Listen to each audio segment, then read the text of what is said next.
दोस्तों, नमो बुद्धाय। सभी को बुद्ध चरित्र चंद्रोदय विनीत विक्रम बोध जी का पुस्तक है। तथागत जातक कथाओं से बुद्ध 36वां सर्ग विदाई की बेला। दोस्तों, 36वां सर्ग।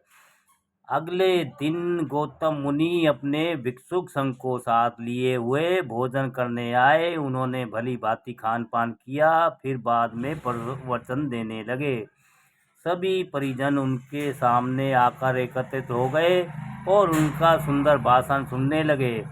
ज्ञानेश्वर ने संक्षिप्त और समुचित उपदेश दिया। उसके बाद बोले, यहाँ कुछ और कार्य शेष नहीं रह गया है। अब आज मैं अन्यंत्र प्रस्थान करूंगा। जीवन का कोई भरोसा नहीं है, फिर कभी भेंट हो या ना हो। इसलिए मैंने सुंदर शिक्षा दी है, उस पर ध्यान दोगे तो तुम्हारा जीवन ठीक ढंग से पार हो जाएगा। सबके हृदय में बड़ी लालसा थी कि वह बहुत दूर न जाएं, नगर के आसपास ही रहे। वे लोग कुछ कहना तो चाहते थे, पर कहने में डरते थे। मन ही मन मना रहे थे कि छोड़कर न जाए।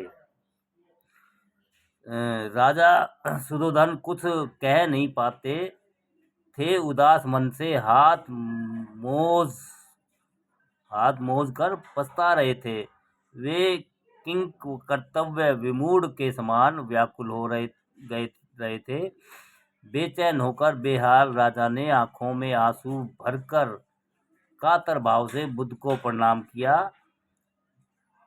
प्रजापति ने छाती पर पत्थर रखकर अपने पुत्र और पोते को देखते हुए बुद्ध को प्रणाम किया। यशोदा और कल्याणी ने अपनी झरती हुई आंखों को अंजल की ओट में करके अपने हृदय की टीस को छिपा लिया। फिर दोनों ने पृथ्वी पर मस्तक टेककर तथागत को प्रणाम किया।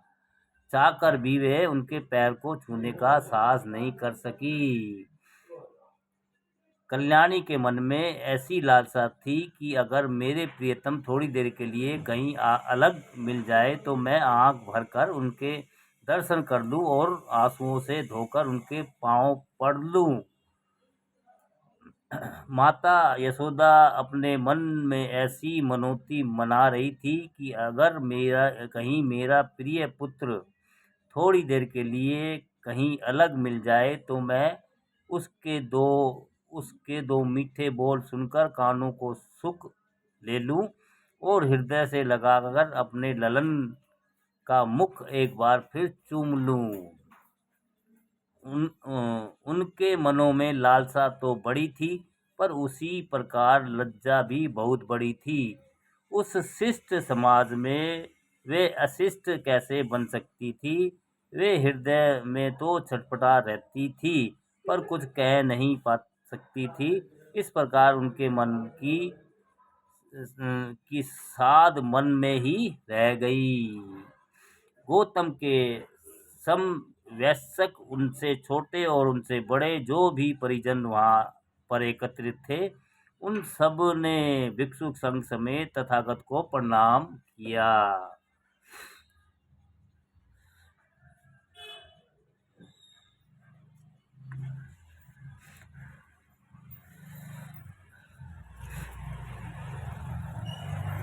भिक्षुक संघ ने बहुत आशीष दी, लेकिन मुनीश्वर मुख मूंद कर मौन रहे। वहां से चलकर सब वटवास में आ गए।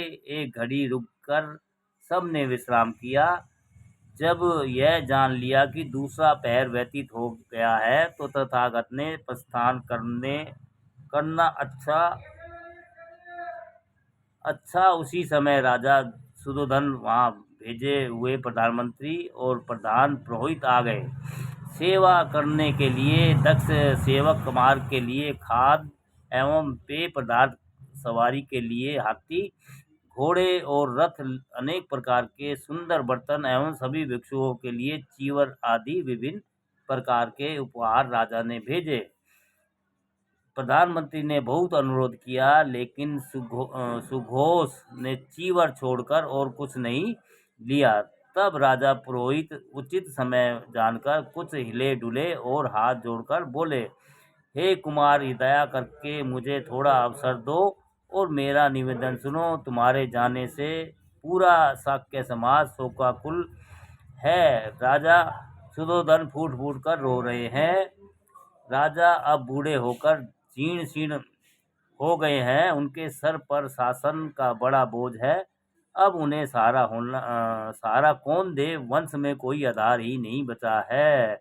इसके अतिरिक्त अन्य पुत्र के वियोग का दारुण दुख भी है। तुम ही विचार करके बताओ कि वे यह शोक कैसे सहन करे। माता भी बुढ़ापे की कारण जीर्ण शीर्ण और जर्जर हो चुकी है। उसे कोई सहारा नहीं बचा है। पहले तो उनके 2 पुत्र गए, फिर पोता भी छूट गया। उसके सर पर यह वज्रपात किस अपराध के कारण हुआ? तुम्हारी छोटी माता सदैव इस प्रकार रोती है, जिस प्रकार जंगल में बछड़ा छूट जाने पर गाय जिसे छाती से लगाकर दूध पिलाया, अंत में उसी से अगर उसे पानी तक न मिले, तो फिर उसके समान अभागिनी कौन है? अब संसार में वह किसके लिए जीवित रहे? तुम्हारी पत्नी यशोदा सदैव ही वियोग की प्रखर दावाग्नि में जलती रहती है। न तो अब उसके शरीर में क्रांति है और न ही मुख पर चमक है। उसने सभी श्रृंगार और सुख के साधन छोड़ दिए हैं। पति के जीते जी वह आज बिना पति की हो गई है। नंद रूपी चंद्र के बिना वह चकोरी भी व्याकुल है। सरसों की नई जोड़ी टूट गई है। इसलिए अब तुम वैराग छोड़कर घर चलो और परिजनों की विपत्ति दूर करो। तुम अपनी प्रजा का सुख दूर करो, बेसहारों को सहारा दो। संसार में जीते जी अमर यश प्राप्त करके मरने पर भी स्वर्ग ले लो। वे वत्स जवानी में कुछ सुख भोग कर लो। बूढ़े होने पर जंगल में चले जाना। राजाओं की यही कुल रीत है। इसका पालन करके नीति का निर्वाह करो। दूसरों का दुख देखकर उसका निवारण करो। यही परम धर्म धारण करो। चाहे कोई वेशभूषा छोड़कर निर्वस्त्र रहे अथवा नई वेशभूषा धारण कर ले, चाहे कोई अपने केस काटकर मुंडक बन जाए अथवा खूब जटाजूट रख ले, चाहे कोई घर में निवास करे अथवा जंगल में जाए, अरे जाकर रहे, पर जब तक वह शीलों को धारण नहीं करती, तब तक उसे धर्म की प्राप्ति नहीं होती। तुम यही धर्म धारण करो और घर में रहो। अपने माता पिता का सहारा दो। अगर वे दोनों तुम्हारा सहारा न पाएंगे तो उनमें से कोई भी संसार में जीवित नहीं रह पाएगा।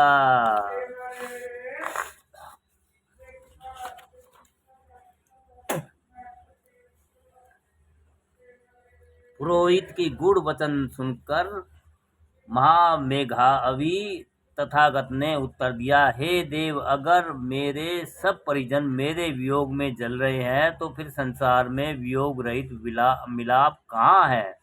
अगर मुझसे मिलने के बाद मेरे कोई भी परिजन मुझसे अलग न हो तो मैं वैराग छोड़कर घर चला चलूं। हे ब्राह्मण, तुम मुझे यह विश्वास दिला दो कि न तो कभी मैं मरूंगा और न मेरे स्वजन ही मरेंगे, तो मैं कठोर वैराग छोड़कर अभी राजमहल में चलूं। वास्तव में किसी के दुख का कारण नहीं हूँ। मेरे स्वजनों के हृदय में जो संताप है वह अज्ञानता से उत्पन्न हुआ है। जब वह राग और द्वेष के फंदे नहीं टूट जाते तब तक संसार में सांसारिक दुख नहीं छूटते। यह दवा तो उन्हीं के हाथ में है कि वे राग द्वेष के फंदे को तोड़कर शोकहीन हो जाएं। मेरे साथ रहने से उन्हें जरा भी लाभ नहीं है। जिस प्रकार राह चलते हुए राही एक दूसरे से मिलकर बिछड़ जाते हैं, उसी प्रकार संसार में प्रियजनों का संयोग वियोग होता है। इस सार में वियोग बहुत अनिवार्य है, अस्तु बुद्धिमान लोग उसके लिए शोक नहीं करते। धर्म की साधना सदैव कल्याणकारी है, उसके लिए सभी समय शुभ है, अशुभ कोई नहीं है। अगर कोई आदमी वृद्ध न होकर जवानी में ही मर जाए तो फिर वह वन में जाकर धर्म की साधना कैसे करे। मेरे लिए सांसारिक सुख भोग कोई महत्व नहीं रखते। सोने और चांदी के महल अटारी मुझे ऐसे लगते हैं मानो वहाँ जंगली आग लगी हुई हो। राजमहल के रसीले और मीठे खान पान मुझे ऐसे जान पड़ते हैं मानो जहर से सने हुए हो। कोमल और सुंदर फूलों की सेज मुझे ऐसी लगती है मानो उस पर बिच्छू बिछे हो और डंक मार रहे हों। राजपाट मेरी रुचि के अनुकूल नहीं है, क्योंकि वह सदैव काम, क्रोध, अहंकार, अज्ञान और युद्ध का कारण होता है। मुझे तो राज्य सुखों को समूह जैसा जान पड़ता है। राशि सुख भोगों के लिए मेरे मन में कोई रुचि नहीं जागती। ज्ञान रूपी श्रेष्ठ धन पाने के लिए बाद मुझे राशि सुख भोग बहुत अच्छा तुच्छ लगता है। जिस सांसारिक सुख को मूर्ख लोग अमृत के समान भोगते हैं, उसे बुद्धिमान लोग विष के समान त्याग देते हैं। जिस प्रकार कोई रोगी कुफत खाकर मर जाता है, क्या मैं भी उसी प्रकार राज सुख भोग कर मर जाऊं। अब मैं नहीं लेना चाहता, तो महाराज बलपूर्वक राज्य कैसे देना चाहते हैं। 3 आएंगे।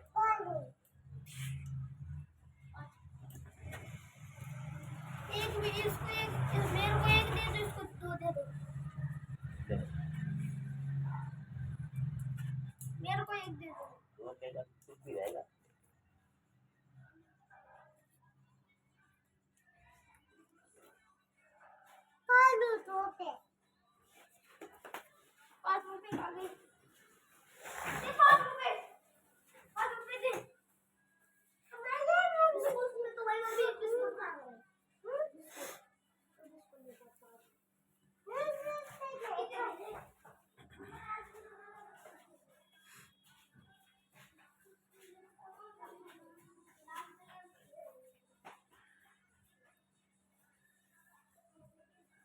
राजशाही सुख भोगने के लिए मेरे मन में कोई रुचि नहीं जागती। ज्ञान रूपी श्रेष्ठ धन पाने के लिए मुझे राशि सुख भोग बहुत तुच्छ लगता है। जिस संसारिक सुख को मूर्ख लोग अमृत के समान भोगते हैं, उसे बुद्धिमान लोग विष के समान त्याग देते हैं। जिस प्रकार कोई रोगी कुपथ्य खाकर मर जाता है, क्या मैं भी उसी प्रकार राज सुख भोग कर मर जाऊं। जब मैं नहीं लेना चाहता, तो महाराज बलपूर्वक राज्य कैसे देना चाहते हैं। बुद्ध के वचन सुनकर अपने मन में सोच विचार कर बुद्धिमान महामंत्री ने कहा, हे देव, जब सब ऋषि मुनि माता पिता की सेवा को ही धर्म बताते हैं, उन्हें तुम अकेले छोड़कर चले जा रहे हो। ऐसा करके तुम किस धर्म का पालन कर रहे हो। सांसारिक सुख भोग तो संसार में दिखाई पड़ते हैं, लेकिन स्वर्ग और निर्वाण देखे नहीं जा सकते।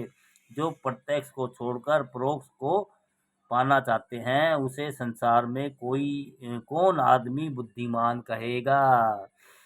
हे सौम्य, इस बात में संदेह है कि इस संसार के अलावा दूसरे संसार होते हैं कि नहीं होते। इस जन्म के अलावा दूसरे जन्म होते हैं कि नहीं होते। तो फिर इस संसार में यह जन्म पाकर तुम प्राप्त सुखों को क्यों नहीं भोग लेते।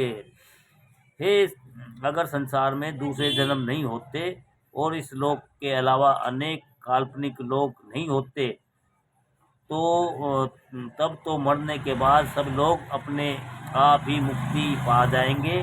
फिर तुम उस मुक्ति का निवारण के लिए संताप में क्यों तप रहे हो।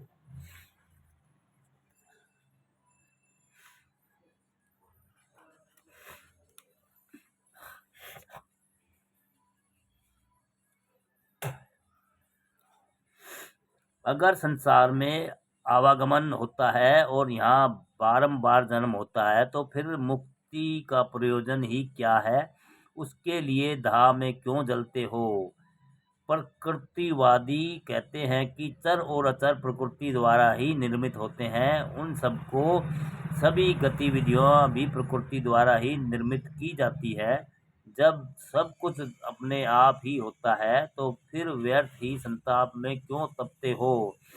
संसार में जन्म लेना, मरना, बूढ़ा होना और रोगी होना, ये सभी सुख दुख प्रकृति से ही उत्पन्न किए गए हैं। अतः ये अनिवार्य है, कोई उनका निवारण नहीं कर सकता। तो फिर निवारण करने के प्रयास में तुम व्यर्थ अपना जीवन क्यों खपा रहे हो। इस संसार में मीठे और कड़वे, फूल और कांटे, बड़े छोटे, खरे और खोटे स्वाभाविक रूप से ही है। जो जैसे हैं वो वैसे ही रहेंगे, उनके स्वभाव में कोई परिवर्तन संभव नहीं है। क्या व्यभिचारी लोग कभी शील ग्रहण करेंगे। तुम व्यर्थ ही प्रयास करते हो। प्राय सारा संसार ईश्वर की सृष्टि करता मानता है। जहाँ जो करता है भगवान ही करता है। यह संसार बंदर है तो भगवान मदारी। वह जैसा चाहेगा वैसा नचाएगा। तुम्हें उसके कामों में किंचित भी प्रयोजन नहीं है।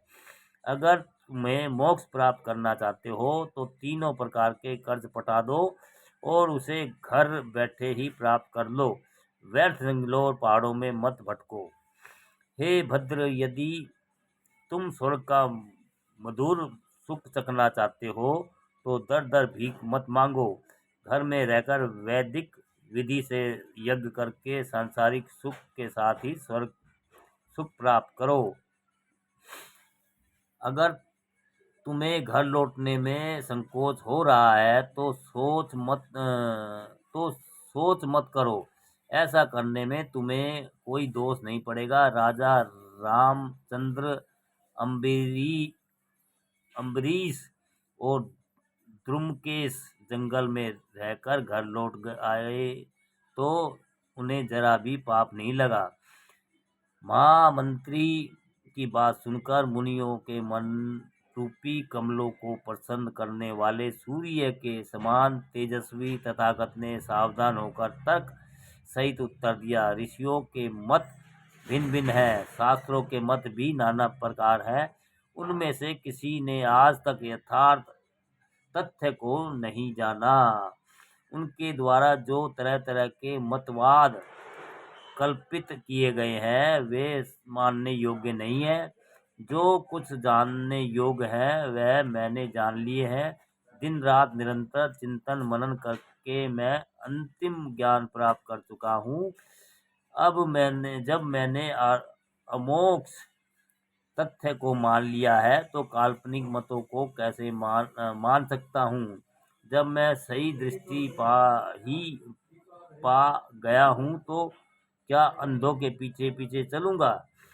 बुद्धों के माता पिता कोई नहीं होते, वे सारे संसार की सेवा करते हैं। केवल दो ही नहीं, संसार के सीमित सुख भोग अंत में असीम दुख देते हैं। इसलिए बुद्धिमान लोग सांसारिक सुख भोगों को त्याग देते हैं। इस लोक में जन्म पाकर मैंने जिन सुखों को त्याग दिया है, किसी अन्य लोक में जन्म पाकर क्या मैं उन्हें भोगूंगा। योगी लोग संसार में जीते जी ही मुक्ति प्राप्त कर लेते हैं, लेकिन भोगी लोग मरने के बाद भी मुक्ति नहीं चाहते। अगर संसार में बार बार भी जन्म हो तब भी मुक्त लोग संसारिक बंधनों में नहीं बनते।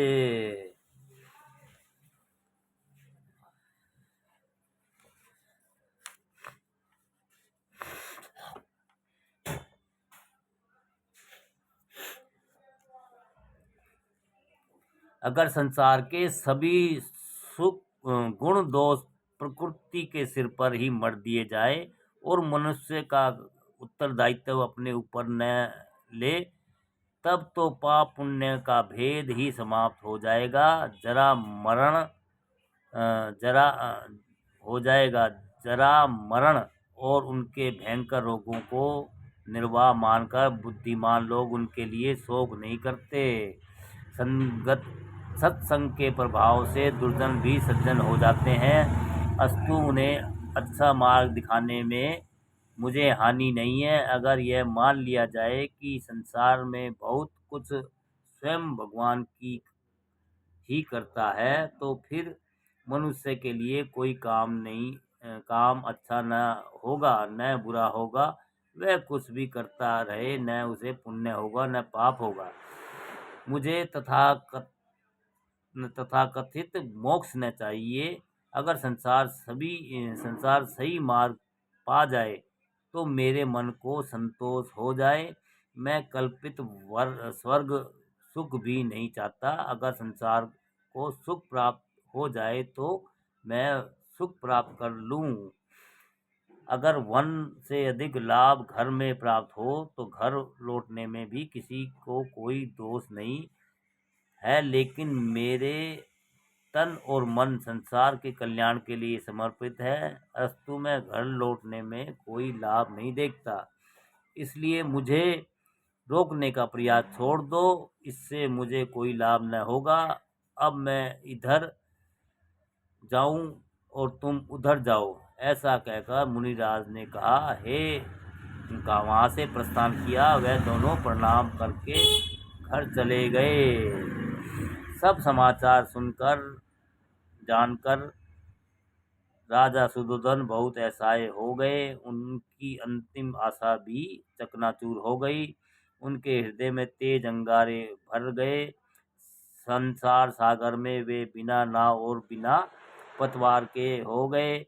अपने मुख को आंसुओं से धोते हुए वह सिर धुनते हुए हाथ मलने लगे। उनके चित्त में जरा भी चैन नहीं था।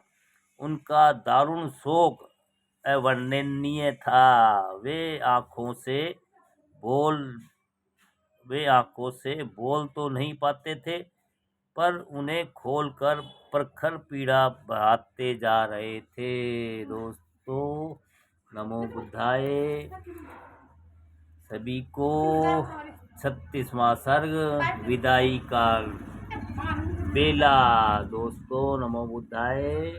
सभी को बुद्ध चरित्र चंद्रोदय विनीत विक्रम बोध जी का पुस्तक है। नमो बुद्धाय।